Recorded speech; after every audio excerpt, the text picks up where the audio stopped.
بہت دنوں بعد جو میرا نام یاد آیا، محبت یاد آئی یا کوئی کام یاد آیا؟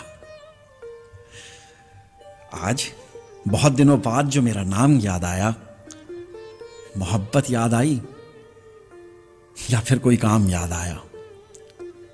ویسے اکثر بہت عرصے کے بعد اگر کوئی آپ کو فون کرتا ہے یا کوئی میسج کرتا ہے، ہیلو کیا حال ہے بھائی، ٹھیک ہے، تو آپ کو پتہ ہے کہ وہ کیوں فون کر رہا ہے آپ کو، وغیرہ وغیرہ.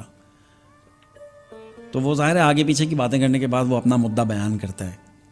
اور یہ تجربہ میں نے بہت دفعہ مجھے ہوا. تو اب میں کیا کرتا ہوں کہ اگر کبھی مہینوں سالوں بعد کسی دوست کا فون آتا ہے نا، سلام دعا کرتا ہے نا وہ جب، تو میں اس سے صاف کہتا ہوں، صرف السلام علیکم بھائی، باقی باتیں بعد میں، پہلے بتا کام کیا ہے.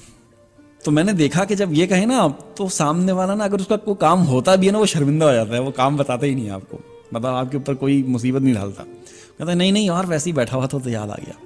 تو یہ ٹھیک ہے کہ جیسے ہی آپ کو لگے نا کہ کوئی آپ کو مہینوں بعد یاد کر رہا ہے، محبت جاگ گئی اس کے دل میں، تو آپ اس کو صاف کہہ دیں پہلے میں، مطلب سلام علیکم کے بعد کہہ دیں اسے کہ بیٹا تو کام بتا، چھوڑ سب باتوں کو. تو وہ پھر آپ کو کام نہیں بتائے گا، بچت ہو جائے گی آپ کی. یاد رکھیے گا بات، سمجھے؟